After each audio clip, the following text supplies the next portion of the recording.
Welcome to my channel, where the scariest stories come to life.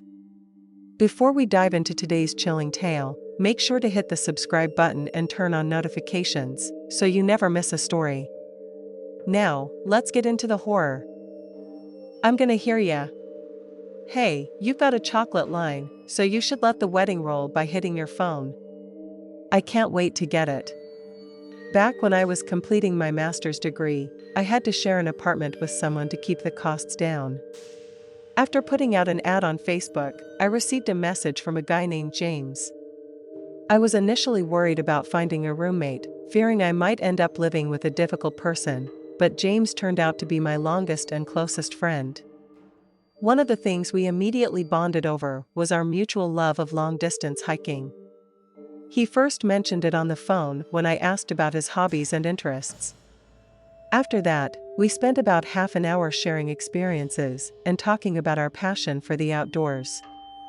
We went on our first trip during spring break of 2004, and it was pure bromance, if you catch my drift. James felt like a brother from another mother, and although we both moved elsewhere after completing our studies, we kept in touch via social media and online games. On top of that, we took long-distance hikes together once or twice a year. Back then, we went all out on our trips, choosing extremely remote destinations. Most of our friends who joined us would blister up their heels for a few days, only to swear never again by the time we headed home. So, most of the trips ended up being just me and him. We checked off Baxter State Park and the Adirondacks while living in the Northeast, and after James moved to Virginia, we visited both Shenandoah and the Great Smoky Mountains. But over time, we started craving a change, something a bit further afield. That's how we decided on the Bighorn Mountains in Wyoming, specifically, the Cloud Peak Wilderness. The Cloud Peak Wilderness is almost 200,000 acres of roadless land, making it one of the largest wilderness areas in North America. If we were ever going to experience a true wilderness adventure, it would be there. So, in late spring, we met up in a small town called Buffalo before heading out into the mountains. The Cloud Peak trip happened in 2013, and by that point, we were both seasoned outdoorsmen, so setting off into the wilderness felt routine. We were a day's walk from the nearest highway, almost entirely cut off from civilization. I'd been to remote places before, but Cloud Peak felt different. Areas like the Appalachian Trail feel wild but accessible, whereas Cloud Peak felt like a true frontier. In light of that, we started out cautiously, careful as we made our way along the route. But as the days passed and fatigue set in, we grew more confident and explorative. James carried an old Colt .45, having obtained the necessary permits, so we weren't too worried about wildlife. Our main concern was our dwindling water supply. To cover the vast distances, we kept water supplies minimal, opting to rely on streams and creeks along the way. But the late April heat of 2018 turned out to be unlike anything I remember, and it threw our plans off course. It was hot, unseasonably hot, causing our usual water sources to shrink or become stagnant. We grew desperate until finally, we came across a fast-flowing mountain stream. We filled our canteens to the brim but knew the rest of the hike would be tough without more rain. If we wanted to make it out without risking heat stroke, we needed to be conservative, resourceful, and a bit lucky. We managed the first two, but luck wasn't on our side. By day 6 of our planned 9-day hike, we were in dire straits with water again. When we reached a barely marked trail, we stopped to sip what little water we had left. James went off to relieve himself, and then I heard a high-pitched bark, a sound you'd expect from a fox or coyote. I thought it was funny, imagining a hardened hiker startled by a woodland creature. But when I found James, he was visibly shaken, his eyes fixed on the slopes above us.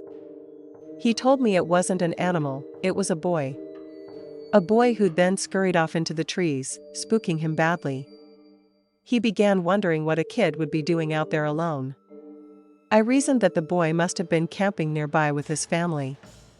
Since we needed water, I hoped to find their camp, thinking they might help us. James, however, was reluctant. When I asked him why, he simply said there was something wrong with him. After some persuading, he agreed to look for the boy's family, and we trudged uphill. Soon, we came to a clearing, and across it stood an old log cabin. A small figure sat on a porch swing. I thought our problems were solved, but James's face showed hesitation. As we approached, I saw that the person on the swing was extremely old and appeared to have some medical condition that distorted their features. I asked politely if they had any water, and someone emerged from the cabin, a short figure with thick glasses, holding a small dog. Then, as we made eye contact, the figure barked at me, an involuntary sound like a tick. I started to ask for water, but a younger girl appeared, looking vastly different from her family. She had jet black hair and amber eyes. She could speak, though brokenly, and allowed us to fill our canteens from a water tank inside. The house was filthy, and the water looked questionable, so we searched for anything bottled. The girl then told us to leave, explaining that her daddy had arrived, and he didn't like strangers. James and I quickly left, hearing shouts and barks as we fled. Exhausted and needing water more than ever, we eventually found a stream and completed our hike. The encounter became a campfire story, but after talking with James, I couldn't shake the feeling that we'd seen something more troubling. My later research suggested inbreeding was common in isolated areas, leading to rumors of kidnapping and forced breeding. I contacted the local police, and eventually, a police chief confirmed there was a family living near Cloud Peak, with a history that might explain their condition. The girl, however, was considered a genetic miracle, unrelated to her family's abnormalities. With no evidence of wrongdoing, local authorities had left the family alone, and the chief made it clear he didn't want any city boy prodding further. I called James, and we spent hours debating, but in the end, we knew we'd never get the full story of that family near Cloud Peak. In the mid-1980s, 4 very different women were abducted and murdered in rural Texas, in a place that came to be known as the Killing Fields. On the surface, the women had little in common. One was just a teenager, another was a local bartender, the third was a 30-year-old mechanic, and the fourth was a young unemployed mother. Yet despite their differences, their lives all ended in the same place, a rural field just off a dirt road near League City, Texas. The area surrounding League City was once desolate and barren, marked only by the occasional oil rig, a perfect place to bring someone if you didn't want anyone to hear them scream.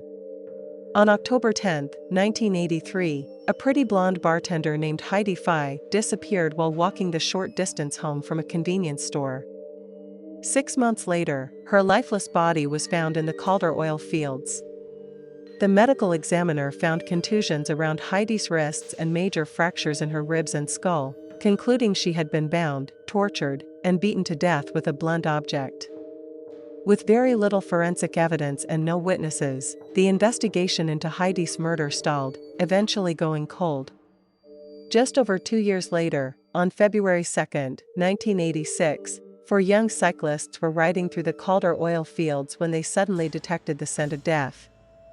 Upon closer inspection, they discovered the decomposed remains of a young woman. After notifying some adults, the police were summoned and opened an investigation into her death. Since it was impossible to identify the victim, she was declared a Jane Doe. She was described as being in her mid-20s, around 5'7", with reddish-brown hair and a distinct gap in her teeth. The cause of death was a single gunshot to the back, which pierced her heart and lungs. Her body was found just 50 yards from where Heidi Fye's remains were discovered. While police were still examining the crime scene, they stumbled upon another body, that of 16-year-old Laura Miller, who had vanished on September 1, 1984. Investigators discovered something chilling. Laura had been abducted from the same convenience store Heidi Fye was walking home from when she disappeared. By 1991, the murders of all 3 women remained unsolved, and then a 4th body was found in the Calder oil fields. Unlike Fye and Miller, who were positively identified through dental records, limited scientific options of the era meant that both unidentified bodies would remain so until the middle of 2019. The League City Police Department remains responsible for the investigation, with considerable resources provided by the FBI. Forensic experts have examined the evidence, while behavioral analysts created a psychological profile of the potential killer. Despite their efforts, leads have been inconclusive, and the murders remain unsolved. There are no known witnesses, and no common person links all four victims. Although the choice of victims seems random, law enforcement believes the killings were likely committed by a single local person familiar with the area. Special Agent Richard Renison, who has worked on the Calder Road killings from the FBI's Houston field office, has emphasized how the passage of time hinders the investigation. With that much time going by, people lose their memories, Renison said. People pass away, people just simply forget. Renison, who started with the League City Police Department in 1993, took up the case in 2005 after joining the FBI. Advances in forensic technology provided renewed hope in January 2019 when one of the unidentified bodies was confirmed to belong to Audrey Lee Cook. Cook had worked as a mechanic in Houston and the surrounding areas and was last seen in December 1985. The 1991 Jane Doe was identified as Donna Guslan Pridham, finally giving law enforcement more information to work with. Tim Miller, Laura's father, invested significant time researching disappearances in the area, uncovering a horrifying pattern. Over the previous decade, 15 other young women had disappeared in the region. Some were still missing, and others remained unidentified even after their bodies were found. I knew in my heart that Laura wasn't coming home alive, he later said. In 2008, against her family's advice, Donna's sister, Diane, began working with a private investigator. Some thought Donna had simply moved away, but others believed she would never abandon her children. In 2019, they finally learned the truth when it was confirmed that Donna's remains were those of the 1991 Jane Doe. Her family found closure, but was heartbroken. In recent years, the Calder oil fields have been developed, with encroaching residential areas. A new church was built nearby, and community members created a peace garden in memory of the four women. We're changing the name of that place from the Killing Fields to the Healing Fields, Laura's father said.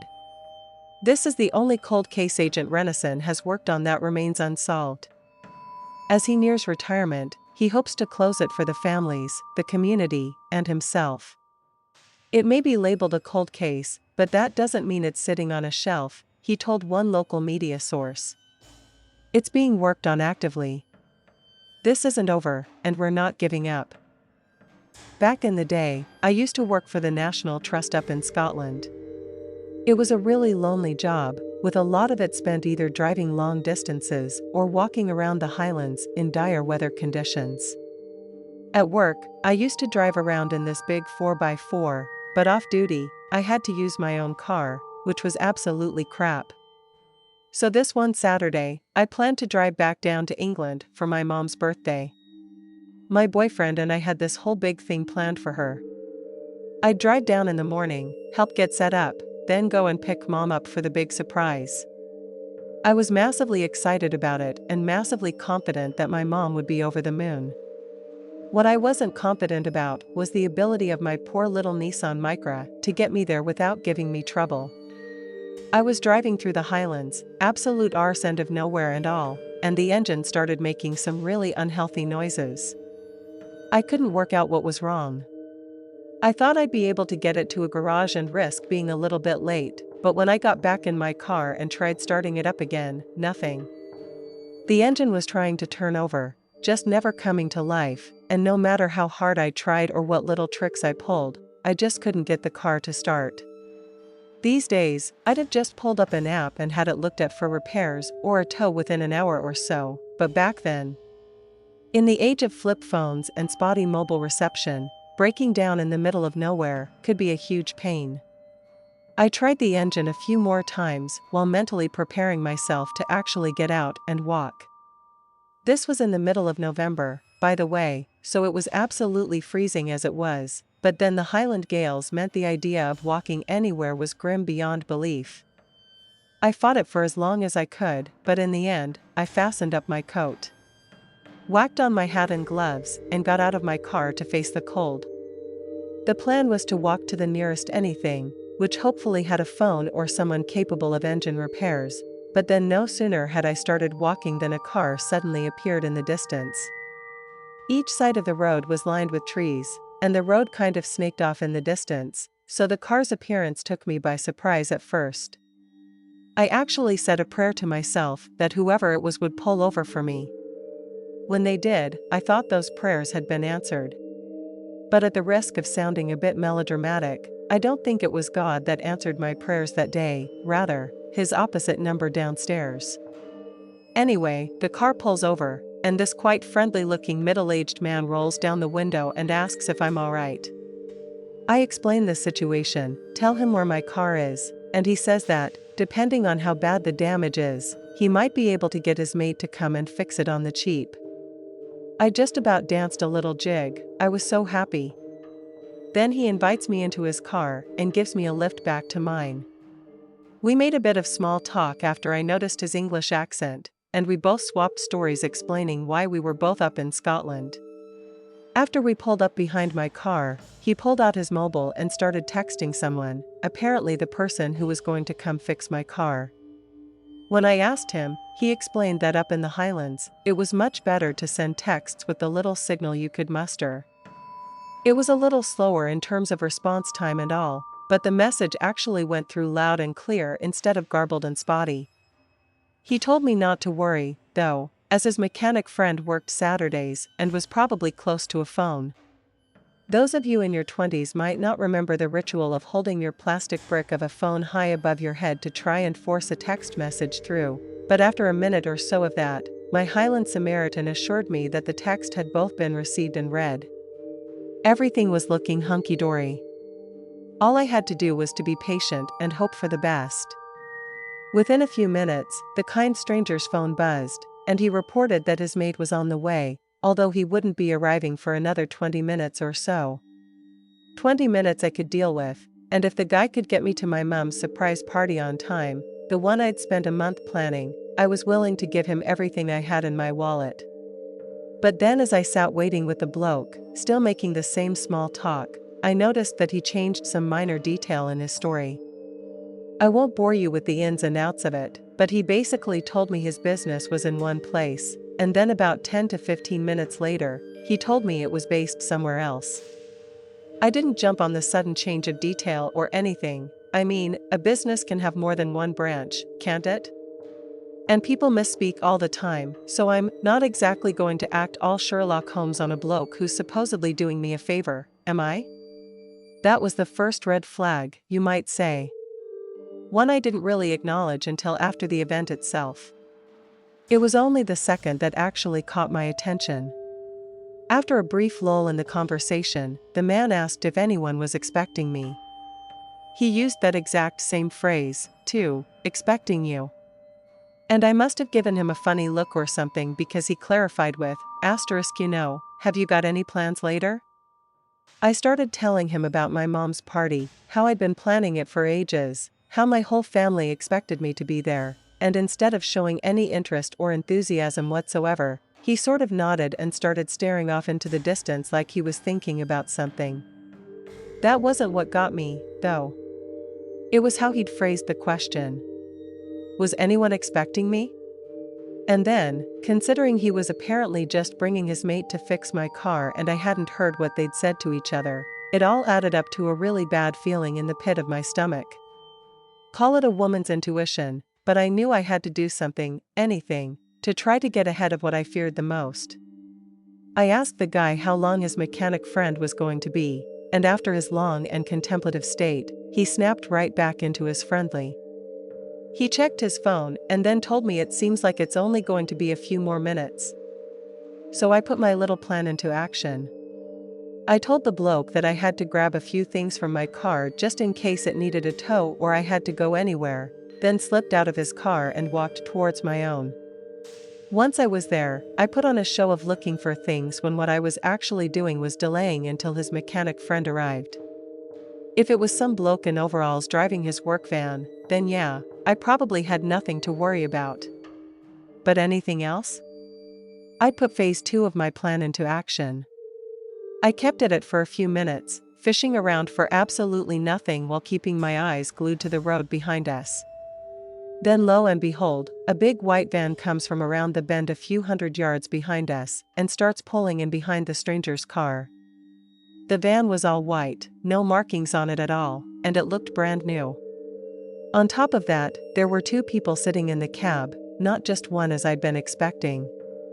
Like I said, if everyone's intentions were good, then me acting a bit paranoid wasn't going to do anyone any harm. The mechanic and his friend might think that I was a bit weird, but weird I can live with.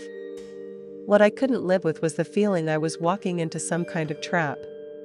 The moment the van started to pull in behind the stranger's car, I hurried back to him and told him something like, "I'm just going to nip for a wee. I'll be back in a few." At that, I scurried off into the trees at the side of the road and kept myself crouched and out of sight as if I was actually having a wee. I'm just watching the seemingly kind stranger and his friends to make sure they didn't have anything planned. I stayed where I was, telling myself I wouldn't move until I got a good look at the two blokes who just pulled up in the van, but the minutes ticked by, and no one moved. Eventually, I heard the stranger's voice calling me from the side of the road. He sounded friendly at first, just letting me know that the blokes were working on my car.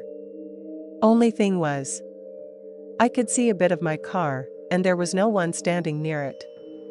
I still felt like I was going half mad at this point, that I'd gotten myself into a tizzy and had completely overreacted. Then, right as I told myself that I was going to feel very silly after this if the guys really were there just to fix my car, the stranger's tone of voice changed dramatically. That alone sent a chill through me, but what truly terrified me was when he used my name. At no point in our conversation had we ever swapped names or introduced ourselves formally. I know that sounds a bit mental, since I was sitting with the bloke for the better part of a half hour, but my mind was on other things, and evidently his was too because he never bothered to introduce himself either. I know there's always a chance that I let it slip during our chat and just don't remember it, but Many years ago, my best friend from high school and I decided to go on a Fear and Loathing in Las Vegas style road trip through Nevada. It was almost identical to the movie we'd grown up idolizing, with the only major differences being the total lack of hallucinogens and the fact that we didn't go anywhere near Las Vegas. For us, it was more about just cruising through the desert, jamming out to mixtapes, than getting weird with whatever beer or grass our meager supply of cash could get us. It made for a pretty good time at first. We hit up some wild places and met some even wilder people, and that was just the first day of our road trip. We planned to stay on the road for about a week or so, and given how well it went that first day, we were really excited to see what the rest of our journey had in store for us. At the end of the first day, we were still very much in the middle of nowhere, so we just pulled onto a back road, found ourselves a dried-up riverbed for concealment, and laid out 2 bedrolls under the stars to catch some shut-eye. It might sound crazy, but I think that was the best night's sleep I'd ever gotten, and the next morning both my old high school buddy and I were raring to go. I put on my boots, then got to giving myself a baby wipe shower while my buddy had his morning smoke and drank some water. Then out of nowhere, I heard him curse. Then I heard him curse louder, obviously in pain. He was lying on his bedroll, holding one of his ankles with both hands and wearing an expression like he just took a red-hot poker up his butt. I asked him what was wrong, and he just kept saying, I don't know, it was my boot." I looked over at the boot closest to him, lying on its side in the dust, and I swear, right as I was looking at it, wondering if he might have gotten some broken glass in it or something, some huge scorpion came crawling out of it and scuttled off across the sand. Now, we're from Wisconsin. We knew nothing about scorpions, so even if you'd shown us the most benign little scorpion ever, we both would have been like, deadliest scorpion in the world. But my buddy's screams made it clear that this was no ordinary sting. We used to skateboard together a lot during all the summers we had in high school. Both of us had taken some pretty bad falls, and we were both very well accustomed to pain. I'd seen my buddy take some nasty hits and get up without so much as a grunt, but after that scorpion stung the bottom of his foot, he was literally in tears from how bad it hurt. My first thought was just to get him in our car and drive to a hospital, so I tried to help him get to his feet. But the pain was so bad that he literally couldn't move his leg. I basically had to drag him up, grimacing and groaning, then help him hop to my car to get him into the passenger seat. The things that were coming out of his mouth had me scared beyond belief. It hurts so much, dude. I can't feel my leg. We need to get to a hospital soon, man. I don't want to die. All things you never want to hear out of another human being, let alone your best friend. That kind of fear meant that I drove faster than I ever have in my life. Dangerously fast. The way I saw it, my buddy had minutes before his organs were about to turn to mush. So I had no choice but to drive as fast as I could. Then I saw it, a cop car zooming up behind me with its lights and sirens on. I actually did a double take just to make sure that my eyes weren't playing tricks on me. But there it was, bold as brass. I don't know how I avoided getting shot, because the second I pulled over, I jumped out and started screaming at the officer that my buddy needed a hospital right away. The cop was incredibly edgy at first and drew down on me as I held shaking hands above my head. I just kept repeating, "My friend needs a doctor," over and over before he finally asked why. Then, I misspoke due to how anxious I was and said it was a snake bite. The cop told me to follow close behind him before jumping back in his car. The guy gave us a full police escort all the way to Yuma, where there was a fully equipped hospital. Based on our description, a doctor quickly determined that my buddy had been stung by an Arizona bark scorpion. These scorpions deliver pretty nasty stings, but unless it's a kid that encounters one, the stings tend to be very painful, but generally harmless. My buddy, however, was having an extreme reaction, and the doctor wanted to keep him in the hospital overnight, just in case he needed further treatment. He spent most of the day either puking or just lying in bed, too weak to do or say anything. The nursing team promised that he'd make it through, though, as there had only been 2 people killed by a bark scorpion since the 60s. Still, I couldn't shake the fear that something would go wrong and he'd pass away during the night. I wasn't allowed to stay in his room overnight, so I just slept in my car, but I was back in there first thing in the morning to hear the good news. My buddy was on his way to a full recovery as all his symptoms were subsiding, and by that afternoon he'd been discharged with a pair of crutches. He wasn't happy about the medical bills, but he thanked me for getting him to the hospital on time. And I know he got in touch with the cop who pulled us over just to thank him for pulling us out of the fire when we needed it most. Thanks for sticking around till the end. If you enjoyed the story, don't forget to give the video a like and leave a comment with your thoughts. And if you haven't already, hit that subscribe button and turn on notifications so you never miss a terrifying tale. See you in the next one.